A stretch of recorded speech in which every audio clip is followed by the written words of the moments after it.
좀 빠진 분도 있고 아직 좀 사람 들어오셨으니까 사사기 그 서론에 대한 얘기를 조금 더 조금 하고 우리 시작하도록 하겠습니다. 여러분들 교재로는 25페이지 될 거예요.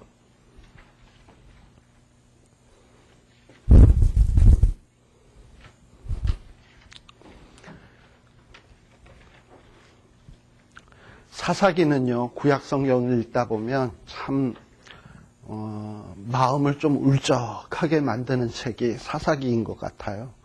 왜냐하면은 사사기를 읽다 보면 어떻게 이스라엘 백성들이 이 수준밖에 안 되나, 어떻게 이렇게 할 수가 있을까, 뭐 이런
잘 되네요, 이제.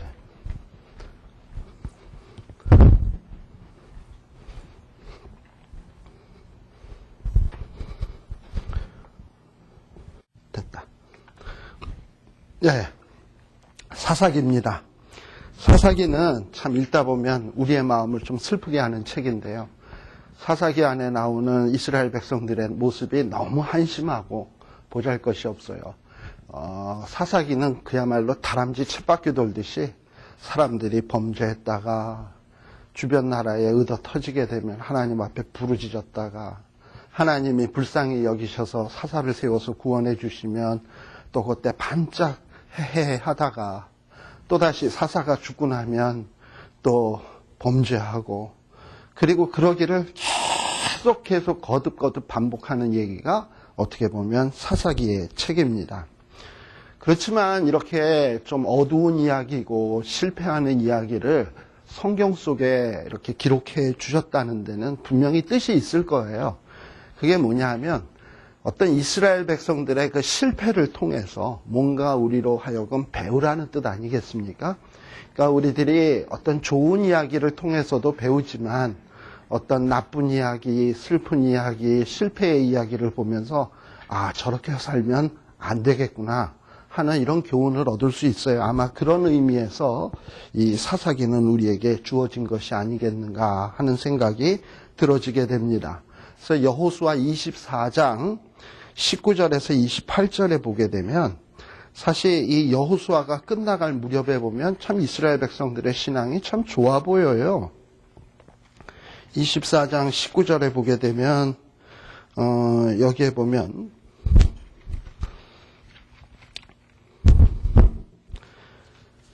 특별히 24장 19절서부터 보게 되면 여호수아가 마지막으로 이제 죽기 전에 이스라엘 백성들을 불러 모아놓고 아주 설교를 쫙 하는 거예요. 특별히 14절서부터 한번 볼게요. 거기에 보면 너희들이 이제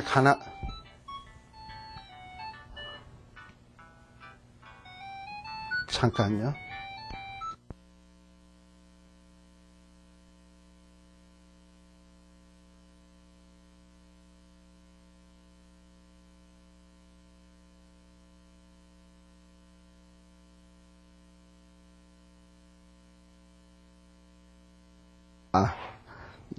거기 24장 14절서부터 보게 되면 여호수아가 마지막 유언적으로 설교하기를 뭐라 그러느냐 하면은 이제부터 너희들이 하나님만 섬겨라. 강 저편에 있었던 신, 또 또 애굽에서 섬기던 신들을 제하여 버리고 여호와만 섬겨라 라고 이렇게 권면을 하고 있어요. 그리고 자기와 자기의 가족은 15절에 보면 자기와 자기의 가족은 오직 나와 내 집은 여호와를 섬기겠노라. 우리는 이렇게 하나님 섬기기로 다짐을 했는데 너희들은 어떻게 할래? 하고 결단을 촉구하는 겁니다. 그랬더니 16절에 보면 이스라엘 백성들이 여호수아의 설교를 쫙 듣고 난 다음에 은혜를 받았는지 24장 16절 우리가 여호와를 버리고 다른 신들을 섬기는 일을 우리가 결단코 하지 않겠다라고 얘기를 했어요. 여기에 보면 부정하는 말이 여러 번 반복돼요. 여호와를 버리고 결단코 하지 아니하오리니 이 얘기는 하나님만 정말 열심히 섬기겠습니다라고 다짐하는 거예요. 네. 그리고 또 18절에도 보면 끝부분에 보면 우리도 여호와를 섬기리니 그는 우리 하나님이심이니이다 하고서 이야기를 하고 있어요. 참 이런 고백을 보면 참 이스라엘 백성들이 앞으로 신앙생활을 굉장히 잘할 것 같다라는 이런 생각이 들어져요. 예. 그런데 막상 이제 사사시대에 땅 여호수아가 죽고 그리고 여호수아 시대에 같이 살았던 장로님들이 있을 거 아니에요. 여호수아를 도와줬던 그런 장로님들이 다 죽고 하나둘씩 다 죽고 난 다음서부터 문제가 아주 이상해지기 시작을 했어요. 그 얘기가 사사기에 보면 조금 우리가 알 수 있는데 사사기 2장에 보게 되면 2장 7절에 한번 보세요. 사사기 2장 7절에 보면 백성이 여호수아 사는 날 동안과 여호수아 뒤에 생존한 장로들 곧 여호와께서 이스라엘을 위하여 행하신 모든 큰 일을 본 자의 사는 날 동안에 여호와를 섬겼더라. 그러니까 여호수아가 살아있는 동안 그리고 여호수아를 돕던 장로님들이 살아있을 때는 이스라엘 백성들이 하나님을 잘 섬겼어요. 그런데 8절에 보니까 여호수아가 죽습니다. 110세에 죽어요. 그리고 10절에 보게 되면 여호수아 시대에 같이 살았던 장로님들 그 시대의 사람들도 다 열조에게로 돌아가고 그러고 나니까 문제가 생기기를 어떤 문제가 생겼냐면 그 후에 일어난 다른 세대는 여호와를 알지 못하며 여호와께서 이스라엘을 위하여 행하신 일도 알지 못하였더라. 그러니까 여호수아가 살아있을 때 여호수아 옆에 있던 여러 귀한 장로님들이 살아있을 때는 다 신앙생활 잘하는 듯 하다가 죽고 나니까 시간이 지나면서 점차로 하나님에 대해서 잊어먹고 하나님이 뭘 원하시는지 또 하나님이 무엇을 하셨는지 이걸 다 잊어먹게 된 거예요. 그리고서는 11절에 보면 이스라엘 자손들이 어떻게 되기 시작을 했냐면 바알을 섬기며 그리고 애굽 땅에서 그들을 인도하여 내신 열조 하나님을 버리고 또 다른 그 사방에 있는 백성들의 신들을 쫓아 그들에게 절하며 여호와를 진노하게 하였다라고 되어 있습니다. 아니 그러면 이렇게 신앙생활 잘하겠다고 다짐한 사람들이 이렇게 얼마 지나지 않아서 이렇게 획 뒤집어질 수 있나 하는 이런 생각이 딱 들잖아요. 근데 참 이런 모습 보면서 우리는 어떻게 이스라엘이 이렇게 한심한가 하는 생각이 들지만 사실 이게 바로 우리의 모습입니다. 어째서 그러냐 하면 그걸 이제 조금 설명을 드릴게요.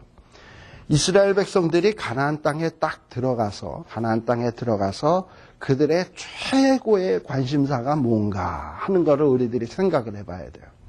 이스라엘 백성들은 그동안에 광야에서 그 척박한 땅에서 행군만 하고 그냥 맨날 유리하고 방황하는 홈리스와 같이 살았어요. 그런데 가나안 땅에 딱 들어가 보니까는 그동안에는 자기네들끼리만 이렇게 광야에서 살았으니까 별로 자기네들이 불쌍하다는 생각이 별로 안 들었을 겁니다. 근데 아마 여러분들 상대적 빈곤이라는 말 들어보셨나요? 상대적 빈곤. 가난한 사람이 강남에서 가서 살면요 더 슬퍼요. 돈 없는 사람이 베버리 hills 가서 이상한 데서 살잖아요. 그거 참 사람 미치고 팔짝 뛸 일이에요. 근데 지금 이스라엘 백성들이 가나안 땅에 딱 들어갔거든요. 들어가서 딱 보니까 이 가난한 사람들 사는 거 보니까 자기네들은 그동안에 텐트에서만 살았는데 이 사람들은 번듯한 집을 짓고 살고 있고, 지들은 여태까지 만나와 메추리만 먹고 살았는데 이 사람들은 진짜 이렇게 메고 갈 정도로 그 풍성한 포도, 곡식 이런 것들 막 먹고 살고, 그렇게. 그리고 또 이스라엘 백성들이라는 거는 맨날 그 신명기에 보면 하나님이 은혜 베푸셔서 의복에 헤어지지 않았고 신발도 떨어지지 아니하였고, 그래서 살아왔으니까 단벌 신사에 신발 하나로 그냥 40년 동안 아버지가 쓰던 거 물려받아서 또 쓰고 이러고 살았을 거 아닙니까? 근데 이랬던 사람들이 가나안 땅에 딱 들어가서 보니까 그들이 입는 옷이라고 하는 것은, 이 가나안 문명은 메소포타미 문명의 최고의 문명의 동네거든요. 그러니 오랫동안 그 사람들이 비단이며 좋은 옷, 진짜 알록달록한 옷들을 쫙 입고 있고, 그리고 이게 사는 게 아니야, 자기네들은. 그런 거 딱 보는 순간 어떤 마음이 들겠습니까? 야, 우리는 헛살았다, 이런 생각이 들겠죠.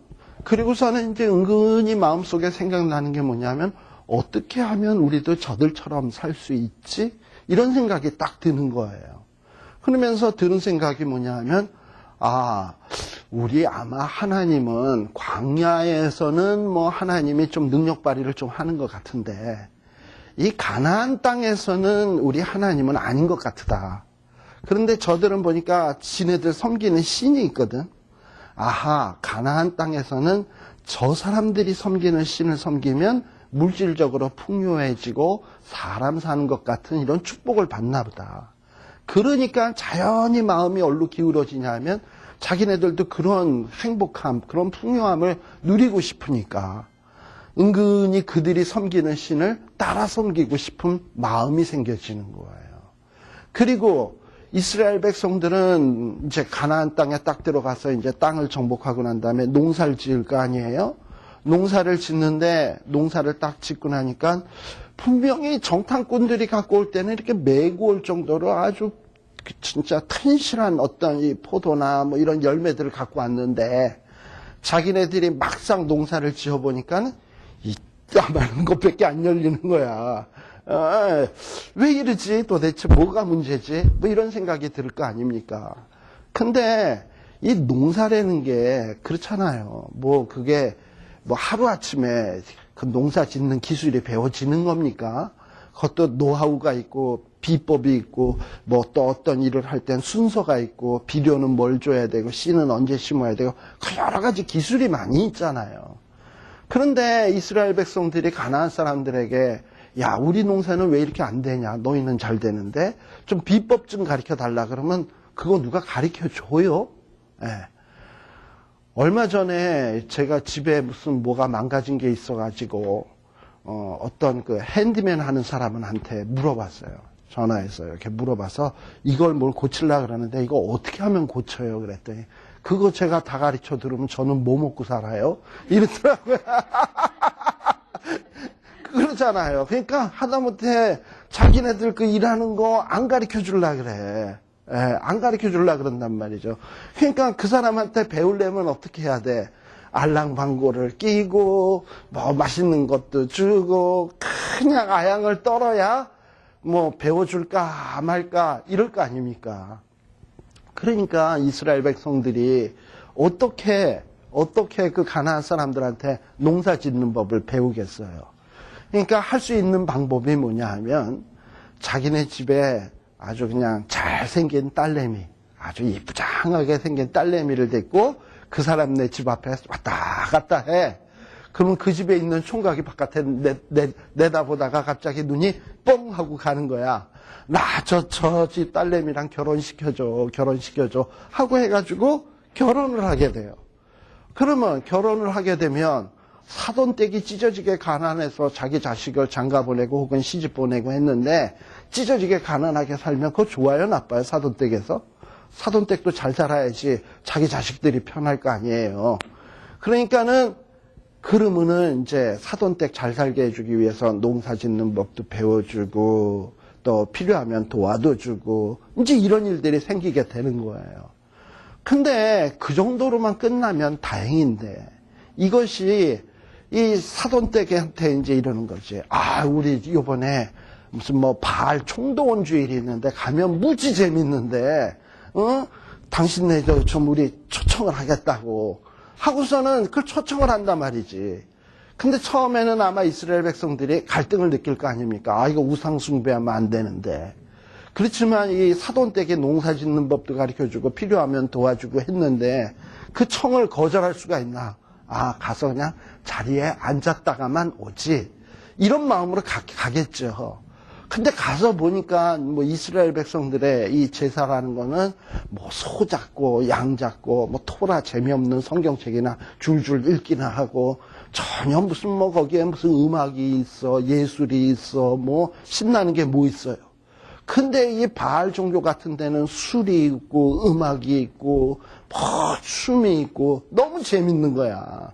그러니까 그런 데 가서 은근히 이렇게 있다 보면 차츰 물들기 시작을 하고 시간이 지나다 보면 그 바알 종교에 푹 빠져들기 시작하는 겁니다. 그러다 보니까는 이 사람들이 알게 모르게 우상 숭배하게 된 거예요. 근데 이런 모습이라는 게 사실 이스라엘 사람들만의 모습이 아니라 오늘날도 우리가 이렇게 살아갈 때 내가 무엇을 위해서 살아야 되지? 내게 남은 인생을 어떻게 살아야 되지? 이런 거에 대한 분명한 성찰이 없으면 그저 세상 사람들 좋은 집 짓고 잘 먹고 잘 살고 그리고 뭐 재밌게 살고 하는 모습 보면서 그저 마음의 관심이 나도 어떻게 하면 저들처럼 재밌게 살까? 저렇게 풍성하게 살까? 이런 데 관심을 갖게 된다 이 말이죠. 그러다 보면 어떤 하나님의 말씀대로 살기보다는 세상의 방식대로 살게 되는 것이 이게 사람의 심정인 거예요. 그러다 보면 자기도 알게 모르게 이 세상 쪽으로 푹 빠져들게 되는 겁니다. 그래서 이 사사시대의 모습이 결코 다른 사람들의 모습이 아니라 바로 오늘 이 시대의 많은 신자들의 모습이다라는 것을 여러분들이 가슴속 깊이 생각을 해야 합니다. 사실 이스라엘 백성들의 삶의 목적이라고 하는 것은 뭐냐면 하나님이 이제 가나안 땅을 주셨어요. 이렇게 가나안 땅을 주셨는데 이 가나안 땅을 주셨으면 그 땅에서 너희들끼리 잘 먹고 잘 살아라라고 준 게 아니에요. 그 땅을 기초로 해서 정복해 나가야 돼. 막 정복을 해 나가서 결국은 어디까지 정복을 해야 되냐면 땅끝까지 다 정복을 해야 되는 게 이게 이스라엘 백성들의 사명이에요. 그래서 땅끝까지 다 정복해서 모든 타민족들에게 이스라엘 민족은 복의 근원으로 살아야 돼.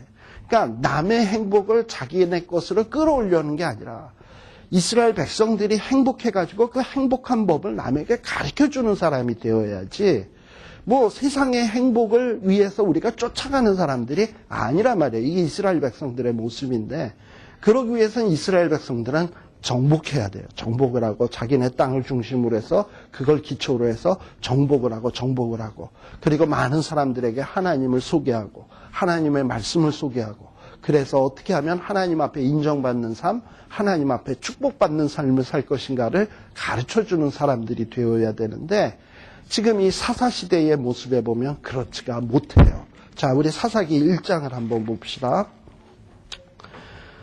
자, 사사기 1장에 보시게 되면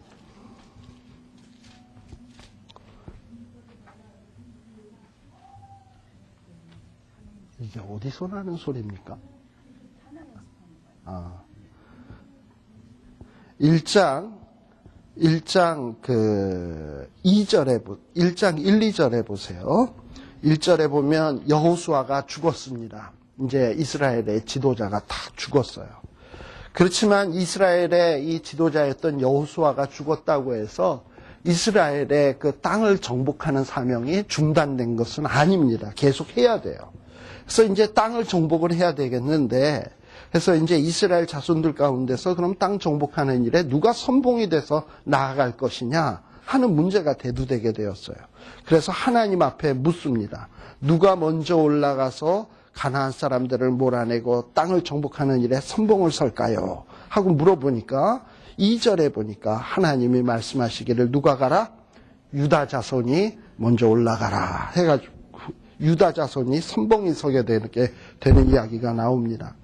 이스라엘의 12지파 가운데서 가장 으뜸 지파가 누구냐 하면은 바로 이것이 유다 지파예요. 그래서 이 유다 지파가 이제 선봉이 돼서 나아가는데요. 자, 여기 보면 이 유다 지파가 아주 대단히 승리를 합니다. 4절에 보면 하나님이 가나안 사람들, 브리스 사람을 유다의 사람들의 손에 붙이시니까 베색에서 몇 명을 죽여요? 1만 명을 죽이고, 그리고 또 이 가나안 사람들의 죽일 뿐만 아니라 6절에 보면 쫓아가서 잡아서 수족의 엄지 손가락을 끊고, 그 다음에 7절에도 보면 70왕의 수족의 엄지 손가락을 찢고, 이러면서 아주 엄청난 승리를 하게 됩니다. 그리고 또 보게 되면, 여기에 보면은 쭉 넘어가서요. 19절에 보게 되면, 이 유다 자손들이 계속 승리를 하긴 하는데, 이제 어떤 일이 벌어지게 되냐면, 여호와께서 유다와 함께 하신 고로 그가 누구를 쫓아내었으나 산지의 거민들을 쫓아내었지만 골짜기의 거민들은 철병거가 있으므로 그들을 쫓아내지 못했다라고 돼 있어요. 유다 자손들이 막 점령을 해나가는데 산지에 있는 이방 민족들은 다 쫓아냈어요. 근데 이 평지에 있는 땅도 점령을 해야 되는데 딱 보니까 거기에 뭐가 있냐 하면 철병거. 여러분들 배너 영화 보셨죠? 배너 영화. 배너 영화 보면 이렇게 수레 같은 게 있어가지고 바퀴에 이렇게 톱니 같은 게 확 달려가지고 이게 확 달리기 시작하면 그냥 사람들이 그 톱니에 깔려서 막 죽고 이러잖아요. 이 당시에 이 전쟁이라고 하는 거는 무기만 조금 좋아도 이건 그냥 싸울 수가 없는 거예요. 그러니까 이스라엘 백성들은 병거가 어디 있어요? 괜히 나갔다가는 수레에 깔려 죽기 십상이지. 그러니까 그 철병거에 있는 거 보면서 야, 저렇게 강한 민족을 우리가 어떻게 쫓아내나? 에이, 저거는 그냥 냅두자. 이 정도면 우리가 이제 살만하지. 하고선 쫓아내지를 않는 거야. 철병거가 있기 때문에. 자, 그 다음에 유다 지파 다음에 강력한 족속이 누구냐 하면 22절에 보면 요셉 족속이거든요. 요셉 족속은 누구냐 하면 에브라임 지파와 므낫세 지파입니다. 이게 보통 북이스라엘의 아주 가장 강력한 지파예요. 근데 이 요셉 족속도 베델을 치러 올라가서 막 이렇게 점령을 합니다. 그런데 여기에 보면은 25절에 보면 또 뭐라고 되어 있냐면 1장 25절에 보면 그 사람이 성읍의 입구를 가르친지라 이에 칼라로 그 성읍을 쳤으되 뭐라고요? 그 사람과 그 가족을 놓아 보냈다. 그러니까 살려준 사람이 있는 거야. 예. 또 27절에 보게 되면 28절에 보면 27절부터 보겠습니다. 여기에 보면 므낫세가 베스안과 그 향리 거민과 다낙과 그 향리 거민들과 돌과 그 향리의 거민들과 이블루함과 그 향리의 거민과 무기또와 그 향리의 거민들을 쫓아내지 못하매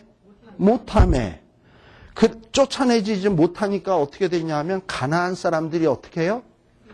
아, 여기 살아도 되는구나. 결심을 하고 그 땅에서 거했어. 안 나가고. 예. 그리고 28절에도 보면 이스라엘이 강성한 후에야. 그러면 강성하지 못했을 때는 가나안 사람들이 보면 눈치 보면서 한 거지. 그러다가 조금 강성해지니까 가나안 사람들한테 일을 시키긴 하는데 그렇지만 가나안 사람들을 쫓아내지는 않았어요. 쫓아내지 않고 더불어 사는 거야. 그리고 여기 29절에도 보면 북이스라엘 지파 가운데 가장 강력한 지파인 에브라임 지파. 에브라임 지파도 어떠하냐 하면 가나안 사람들을 쫓아내지 못하매 가나안 사람이 게셀에서 그들 중에 거하였더라. 그리고 그 다음에 30절에도 보면 누구? 스불론도 뭐 했다? 쫓아내지 못하였으나. 또 31절에도 보면 아셀 지파인데 끝부분에 보면 못했다? 쫓아내지 못했다. 32절에 보면 쫓아내지 못했다. 그 다음에 33절에는 또 누구냐 하면 납달리가 또 역시 또 나오는 말이 있죠. 쫓아내지 못했다. 그리고 그 다음에는 34절에 보게 되면 이제 쫓아내지 못한 정도가 아니라 아모레 사람들이 단 자손을 어떻게 했다? 산지로 쫓아들이고 골짜기에 내려오기를 용납하지 아니했다. 그러니까 뭐냐면 이스라엘 백성들이 쫓아내야 되는데 정복해야 되는데 정복을 안 하니까 시간이 지나니까 그 남아있던 세력들이 점점 커져가지고 이제 이스라엘 백성들을 어떻게 했냐면 산골짜기로 쫓아내버렸어. 그리고 산골짜기에서 내려오지도 못해. 그런 지경에 이르게 된 거예요. 그래가지고 나중에는 어느 정도로 한심하게 되었냐 하면은 여러분들이 6장 사사기 6장에 한번 봅시다. 6장 2절에 보게 되면 이스라엘이 어느 정도로 한심하게 되었냐면 미디안 사람들의 손이 이스라엘을 이긴지라 이스라엘 자손이 미디안을 인하여 어디에서? 산에 쫓겨난 게 아니라 산에서도 어떻게 사느냐 하면 산에다가 구멍과 굴과 산성을 자기를 위하여 만들었으며 그러니까 산에 올라가서 두더지처럼 땅 파고 숨어서 사는 거야. 그리고 이스라엘이 파종할 때가 되면 미디안 사람, 아말렉 사람, 동방 사람이 진을 치고 동방 사람을 치러 올라와가지고 토지 소산들을 싹 쓸어가. 그러니까 목숨이라도 부지하려니까 어떻게 하냐면 땅굴 파가지고 땅굴 속에 싹 숨는 거예요.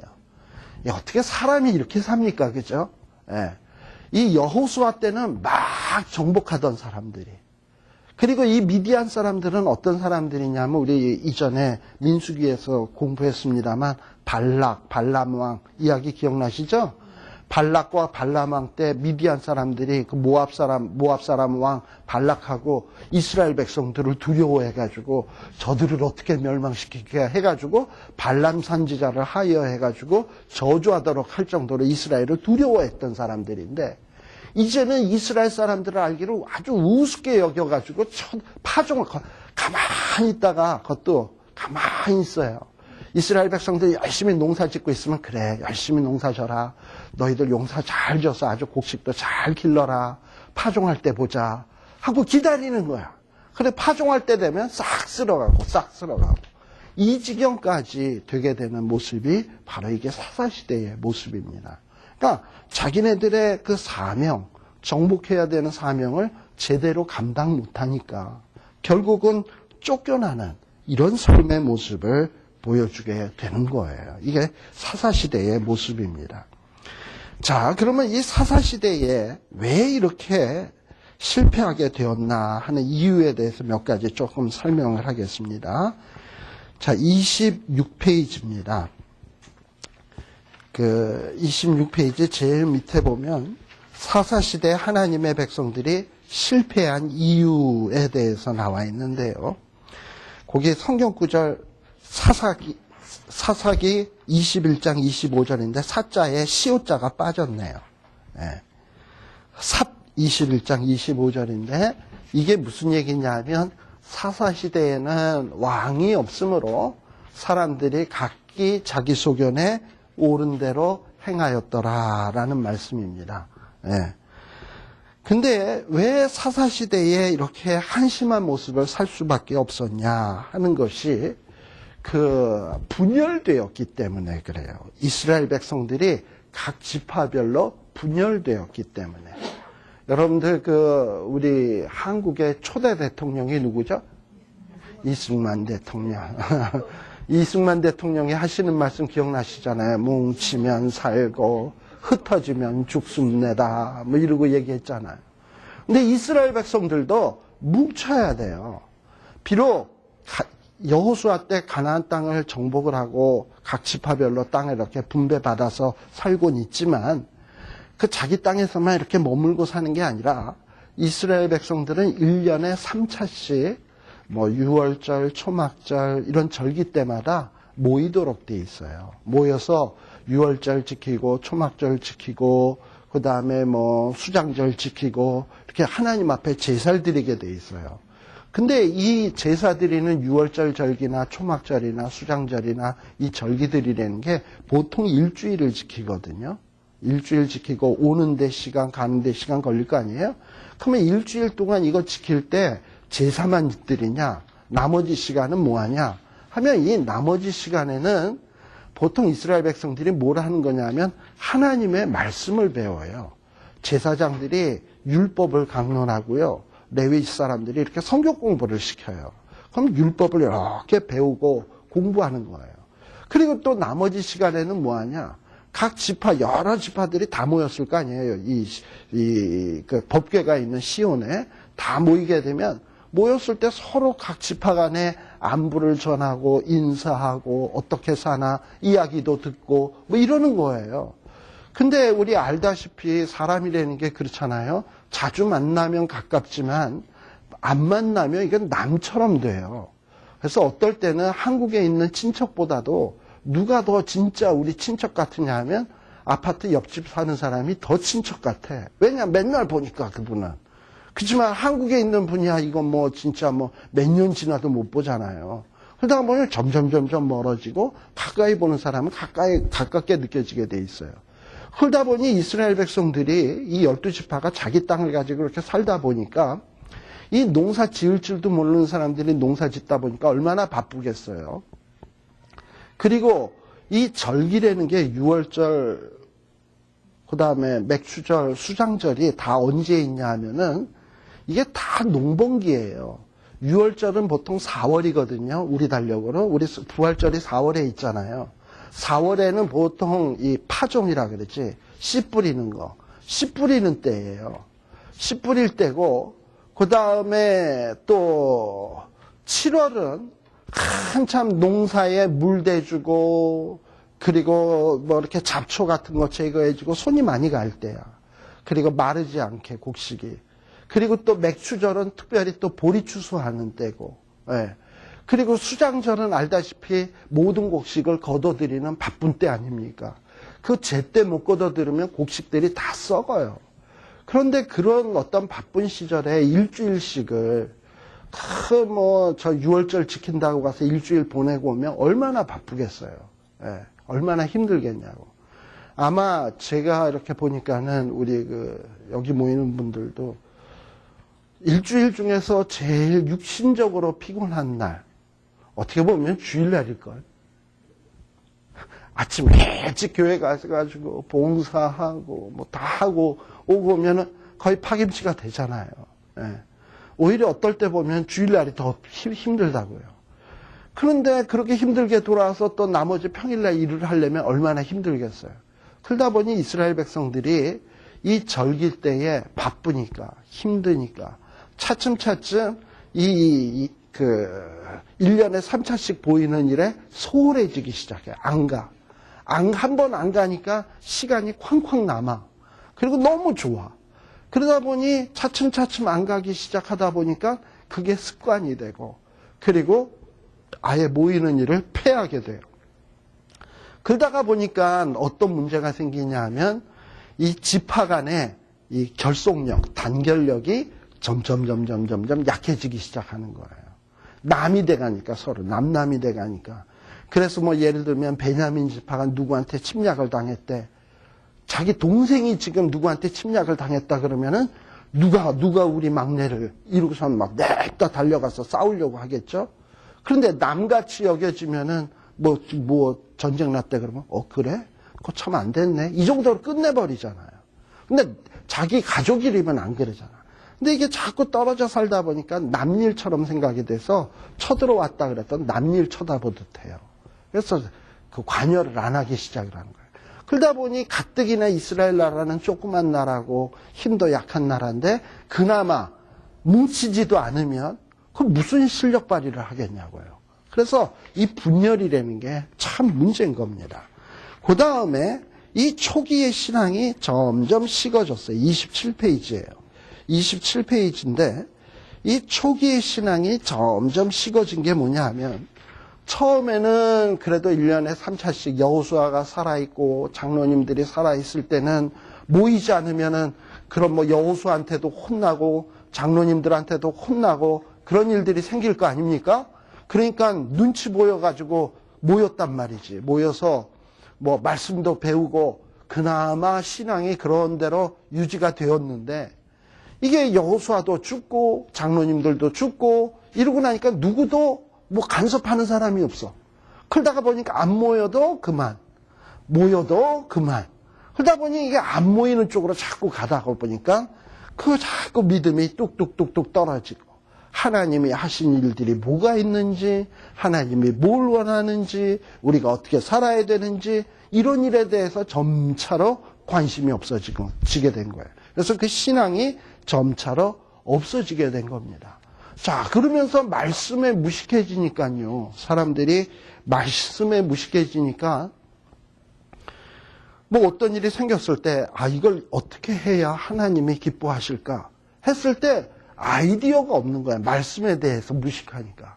그러니까 어떻게 살 수밖에 없냐 하면은, 거기에 27페이지 거의 밑부분에 보면 사람들이 자기 소견에 옳은 대로 살기 시작을 하는 거예요. 하나님의 소견이 뭔지 모르니까, 하나님이 뭘 기뻐하는지 모르니까 사람들이 어떻게 사느냐? 자기 소견에 옳은 대로 살아요. 그런데 사람이라는 게 태어날 때부터 죄 중에서 태어나고, 원래 그 심성 속에는 어떤 죄의 법이 확 또아리를 틀고 이렇게 사는데, 심지어 사도 바울 선생님 같은 경우도 뭐라고 얘기를 했냐면, 내 속에 두 가지 법이 있는데 죄의 법이 나를 사로잡아 오는 것을 내가 보는도다, 이랬어요. 사도 바울이 거의 로마서를 쓸 때는 그거 굉장히 한참 신앙생활한 한참 지난 때거든요. 정말 그 수준이 높아질 대로 높아진 수준에서 하는 얘기인데, 그런 때도 내 안에 두 가지 법이 날마다 싸우는데 내가 자꾸 죄의 법 아래로 사로잡혀가는 것을 보는도다, 이랬단 말이지. 바울 선생님이 자기가 죄의 법 아래 사로잡혀가는 것을 본다고 할 정도면 우리는 어떻겠습니까? 내 속에 죄의 법과 하늘의 법이 두 가지 법이 있는데 나는 사로잡혀가는 게 아니라 내가 날마다 죄의 법으로 가자. 스스로 잡혀가는 게 아니라 우리는 그러는 사람 아닙니까? 그러니까 사실 이런 우리가 자기 소견에 옳은 대로 행해서 무슨 선한 열매가 있고 무슨 좋은 일을 하겠냐고요. 그러니 사사시대에 맺어지는 열매라고 하는 것은 한심할 수밖에 없었던 거예요. 그러니까 이 나라가 점점 약해지고, 쫓아내야 될 건 못 쫓아내고, 그리고 알아야 될 건 모르고, 그리고 바로 행해야 될 건 하지 못하고, 이러다 보니까 한심한 모습이 되어지게 된 겁니다. 그래서요, 참 저는 이 토요일날 이 성경 공부하시는 이런 여러분들의 모습이 참 귀하다고 생각이 돼요. 왜냐하면 사실 이렇게 하나님의 말씀에 대해서 관심 갖고 알려고 하는 이런 열심이 신자들 가운데도 그다지 많지 않습니다. 거의 대부분의 사람들이 그냥 주일날 교회 안 가면 벌 받을 것 같고, 뭐 정말 신앙생활 바로 안 하면 하나님 앞에서 무슨 맴매라도 맞을 것 같으니까 맞지 못해서 진짜 도살장에 끌려가는 소같이 그냥 억지로 교회 왔다 갔다 하는 경우가 많지, 스스로가 알아서 하나님이 뭘 원하시나, 성경이 있는데 이 말씀을 내가 왜 이렇게 모르나, 좀 알아야 되겠는데, 이런 마음 갖기가 쉽지 않거든요. 이게 하나님이 주신 은혜입니다. 그래서 이렇게 하나님의 말씀을 자꾸 배우면 알게 모르게 내 마음속에 이 말씀으로 이렇게 몸에 스며들기 시작을 해요. 그러다가 어떤 중요한 어떤 판단을 해야 될 때 보면 알게 모르게 하나님 원하는 쪽으로 판단을 하고 결정하게 돼 있어요. 자기 소견에 옳은 대로 하는 게 아니라 하나님 소견에 옳은 대로 하려고 그러고 자꾸 마음이 글로 가요. 그러면 그런 사람이 정말 하나님이 귀히 여기시고 그런 사람을 하나님이 축복하시는 거예요. 그래서 참 여러분들의 어떤 이런 성경 공부하려고 하는 모습들은 참 귀한 거다라는 것을 꼭 마음속에 두시길 바라요. 그래서 여기 28페이지 이제 가시게 되면, 그래서 이제 사사기에 몇 가지 중요한 교훈들하고 이렇게 나와 있는데요. 자, 거기에 보면 아까 이제 얘기했던 것들이 좀 쭉 나와 있습니다. 자, 첫 번째, 이 사사기에서 우리들이 좀 관심을 두고 봐야 될 것이 행복주의입니다. 즉 무슨 얘기냐? 우리 인생이 무엇을 위해서 사는 겁니까? 우리가 세례 받을 때 보면 여러분들 아마 물론 교단 따라 좀 다르겠습니다만 세례 받을 때 보면 무슨 그 세례 문답 교육 받잖아요. 근데 저희 장로교 같은 경우에는 세례 문답 교육 받을 때 사람의 제일 되는 목적이 무엇이냐 하고 물어봐요. 예. 그럼 뭐라고 대답합니까? 하나님을 영화롭게 하고 영원토록 그를 즐거워하는 것입니다. 하는 게 이게 정답이에요. 그게 소요리 문답 제1조 1항이에요. 예. 그게 우리의 인생의 목적입니다. 근데 이 세상에 사는 사람들의 인생의 목적이 과연 무엇일까요? 행복 아니겠습니까? 행복, 성공, 이런 것들 아니겠어요? 근데 행복과 성공은 결코 내가 쫓아가는 것이 아니고, 제가 가만 보니까 내가 쫓아가는 것이 아니고, 행복과 성공은 주어지는 것입니다. 동의하세요? 아마 여러분들 한번 나이를 아마 드시면 드실수록 이 말에 공감할걸요?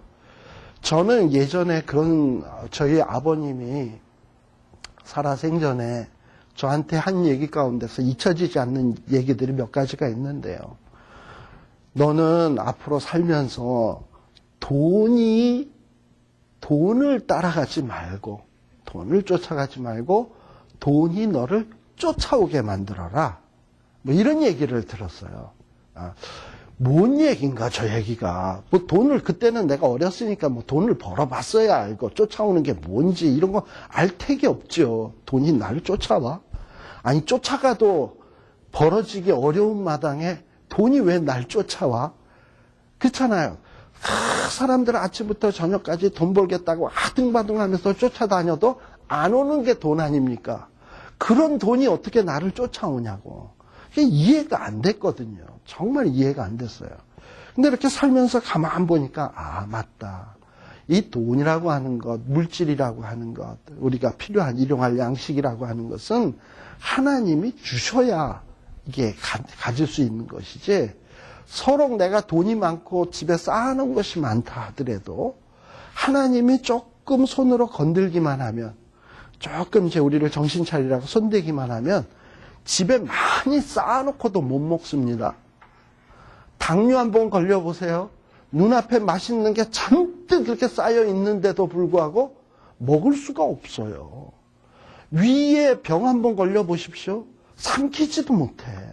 그렇잖아요. 그리고 쌓아놓은 돈들 그렇게 한번 아팠다 하면은 병원에다 갖다 쏟아붓기 시작하면 모기는커녕 술술술술 다 빠져나가더라고. 네.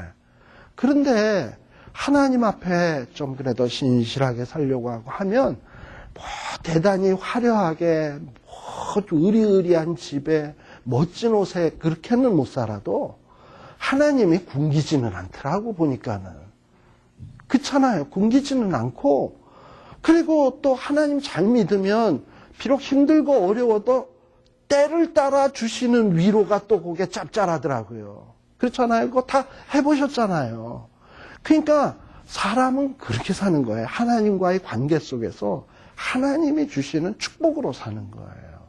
그리고 주신 축복을 잘 관리할 줄 알면 하나님은 더 축복을 주세요. 왜냐? 그 축복을 나누라고. 다른 사람에게 나눠주라고. 그러니까 하나님이 주시는 돈도 내가 이것을 나만 위해서 사용하면 하나님이 이제 넌 됐다. 그 이상은 넌 내가 더 이상 안 준다 이럴지 모르지만 준 것을 가지고 자꾸 남에게 나눠줘. 가난한 자 주고 선교사들 도와주고 교회 일을 하고 막 이렇게 쓰다 보면 자기는 하나도 없어. 야, 너 그렇게 다 쓰고서 너는 어떻게 사니? 더 줄게 해서 더 주는 거예요. 이게 하나님 나라의 비밀이에요. 세상 사람들이 이해할 수 없는 거거든요. 따라서 행복과 성공이라는 것은 하나님이 보장해 주어야 가능한 것이지 절대로 내가 움켜잡으려고 해서 잡는 게 아니에요. 그래서 우리가 앞서간 믿음의 선배 가운데 솔로몬이 전도서에서 보면 세상에서 하는 모든 일들이 딱 뭐 같다? 바람을 잡으려는 것 같다라고 얘기를 해요. 한번 이렇게 해서 여러분들 한번 이렇게 잡아보세요. 이렇게 잡았다가 한번 펴보세요. 뭐 있나? 아무것도 없어. 아무것도 없어요. 이게 인생이에요. 사실 어떻게 보면. 잡았다가 펴보면 아무것도 없는 게 사실 인생이라고요. 그러니까 근데 지금 이 사사기에서 좀 중요하게 관심을 기울이는 게 뭐냐면 바로 이 행복주의입니다. 이스라엘 백성들은 그저 가나안 땅에 들어가서 가나안 사람들의 사는 그 행복, 가나안 사람들이 갖고 있는 그 행복을 자기 것으로 만들려고 하는 데만 관심이 있었지, 하나님이 주신 사명, 정복하라, 땅을 다스리라, 땅에 충만하라, 이런 일에 대해서 일절 관심이 없었어요. 그러다 보니 이게 문제예요. 자, 그래서 여기 28페이지 밑에서 한 7째 줄에 보면 이런 얘기 나오죠. 너희는 이 땅의 거민과 뭐를 세우지 말며 언약을 세우지 말며 그들의 단을 헐라하였거늘 너희가 내 목소리를 청종치 아니했다. 왜 이스라엘 백성들이 가나안 거민들과 언약을 맺냐? 그들에게 농사 짓는 법 배우고 어떻게 그들한테 물질적으로 좀 도움을 얻을까? 그들에게 도움을 얻어서 어떻게 하면 행복해질까? 그리고 그들이 섬기는 신을 섬기면서 어떻게 그 다른 이방 신으로부터 축복을 얻어낼까? 이런 데 관심이 있는 것이지, 하나님이 무엇을 기뻐하나, 내가 어떻게 살기를 원하나, 이런 데는 추워도 관심이 없는 거예요. 그리고 하나님을 알려고 하는 일에도 관심이 없어. 예. 그래서 호세아서 4장 같은 데 보면 이스라엘 백성들이 지식이 없으므로 망하게 되었다라는 얘기도 나와요. 예, 사람이 하나님에 대한 지식이 없으면 망하는 거예요. 29페이지에 보세요. 29페이지에 보면 제가 아까 이스라엘 백성들의 그 결혼 얘기 좀 했잖아요.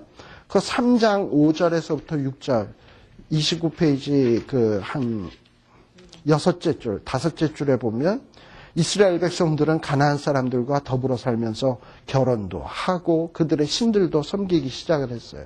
그게 뭐냐? 여기에 보면 이스라엘 자손은 마침내 가나안 사람과 헷 사람과 아모리 사람과 브리스 사람과 히위 사람과 여부스 사람 사이에 거하여 그들의 딸들을 취하여 아내를 삼으며 자기 딸들을 그들의 아들들에게 주며 또 그들의 신들을 섬겼더라. 이게 이스라엘 백성들이 뭐 하나님을 미워해가지고 나는 이제 이방신을 섬길 테야, 이런 거 아니에요. 하나님이 이방인들과 결혼하지 말라 그랬는데 나 이제 하나님이 싫으니까 하나님의 명령을 고의적으로 어겨야지 해가지고 자기 아들 딸들을 이방인들과 결혼시킨 거 아니란 말이에요. 이렇게 한 이유는 뭐냐면 이렇게 해야 뭔가 가나안 사람들의 도움을 받을 수 있고 이렇게 해야 가나안 신들의 축복을 받을 것 같으니까. 그러면서 한편으로는 하나님도 버린 게 아니야. 하나님도 섬기는 것 같고 또 어떨 때는 가나안 신도 섬기고 어떨 땐 가나안 사람들하고 화평하게 지내는 거야. 그러니까 이게 뭐냐면 양다리 세다리 다 걸치고 사는 거예요. 그러니까 그 이유가 어디 있냐? 행복이에요. 어떻게 하면 행복해지겠다. 행복해져야 되겠다. 이게 바로 이스라엘 백성들이 관심을 가졌던 겁니다. 그래서 여러분들 그 29페이지 밑에서부터 한 10째 줄에 보면 행복주의라는 말이 있죠. 거기에 보면 심지어는 이스라엘 백성들이 이방 나라가 쳐들어와서 하나님 앞에 아이고 잘못했어요 막 부르짖잖아요. 근데 그 부르짖는 이유도 뭐냐? 정말 정신 차려서 부르짖는 거냐? 그게 아니야. 부르짖는 것도 결국은 뭐 때문에? 자기 행복 빼앗기는 게 싫어서. 그래서 부르짖는 거야. 그럼 우상 숭배는 하나님보다 우상을 더 사랑해서인가? 아니에요. 우상 숭배하는 것도 자기 행복을 위해서예요. 행복을 만일에 우상이 안 가져다 줄 것 같다 그러면 이스라엘 백성들은 또 우상도 버려. 하나님이 자기에게 행복을 안 가져줄다 그러면 하나님도 버려. 그러니까 중요한 건 자기에게 제일 중요한 우상은 누구냐면 행복이야, 행복. 그러니까 하나님보다 나의 행복을 더 사랑하는 거예요. 이게 바로 우상이에요, 사실 어떻게 보면. 여러분들 그 10계명에 보면 제1계명이 뭔지 알아요? 제1계명이 나 외에 다른 신을 내게 두지 말지니라가 제1계명입니다. 근데 10번째 계명은 뭔지 알아요? 내 이웃의 것을 탐내지 말랍니다. 자, 1계명은 우상 숭배하지 말라. 그 다음에 제10계명은 탐내지 말라라는 건데, 골로새서 3장 5절에 보게 되면, 한번 보세요. 골로새서 3장 5절에 보게 되면, 한 가지 좀 이 10계명을 이해할 수 있는 말씀이 하나 나옵니다.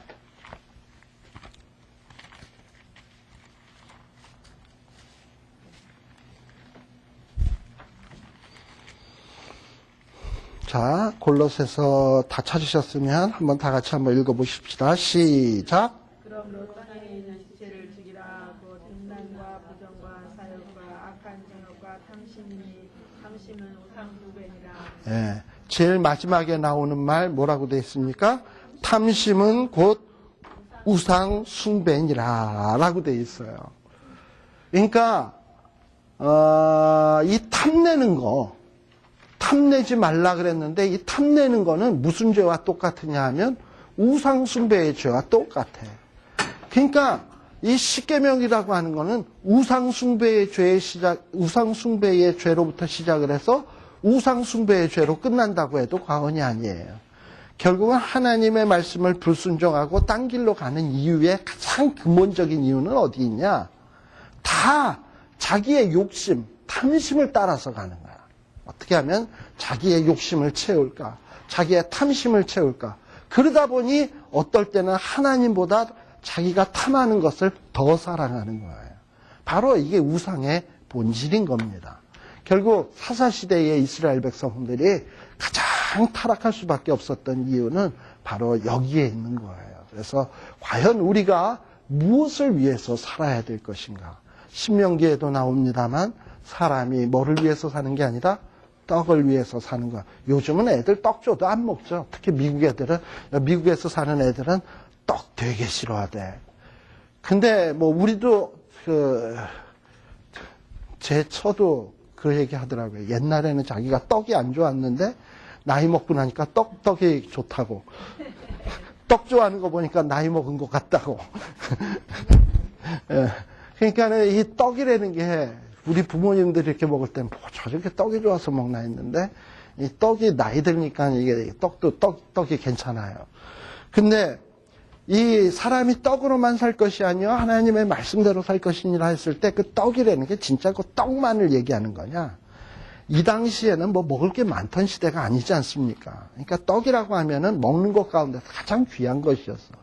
그리고 그 당시에 삶에 있어서 가장 중요한 문제는 뭐 요즘은 뭐 웰빙이라 그래가지고 무슨 뭐 레전이 뭐 문화니 뭐 여러 가지 다 있지만 그때는 뭐가 제일 좋은 즐거움이겠습니까? 먹는 거, 먹는 즐거움이 최고 아닙니까? 그러니까 떡이라고 하는 것은 일종의 행복을 상징하는 거야. 먹고 배부른 거가 그때 제일 최고 아닙니까? 그리고 등 따숩고 그거 이상 뭐 있어? 그러니까 그렇지만 성경은 뭐라고 얘기하냐면 사람이 떡으로만 사는 게 아니라 어떤 행복을 위해서 사는 게 아니다. 뭘 위해서 사는 거다? 하나님의 말씀을 위해서 사는 거다. 즉 아까도 제가 말씀드린 것처럼 떡을 위해서 사는 게 아니고 떡은 따라오도록 만드는 거예요. 우리는 뭘 따라가냐? 하나님의 말씀을 위해서 살면 하나님은 떡은 주시는 거예요. 그 대표적인 사건이 우리 출애굽 사건에서 이스라엘 백성들이 하나님의 명령을 따라서 가나안을 향해서 가기 시작하니까 하나님이 먹을 거 주시지 않았습니까? 그러니까 하나님의 말씀대로 살면 하나님이 먹을 거의 문제는 해결해 주게 돼 있는 거예요. 바로 그렇게 살아야 그런 어떤 머리에 이 생각이 바로 돼야 되는데 우리는 가끔 삐까덕 하면서 떡이 있어야 살고 떡이 있어야 교회에서도 행세케나 하고 떡이 있어야 신앙생활도 할 수 있지 이렇게 생각하는데 결코 그렇지 않다 이 말입니다. 근데 사사시대의 사람들은 바로 이 중요한 사실에 있어서 실수하고 있었다라는 것을 말씀드리고 잠시 쉬었다가 우리 또 시작하도록 하겠습니다.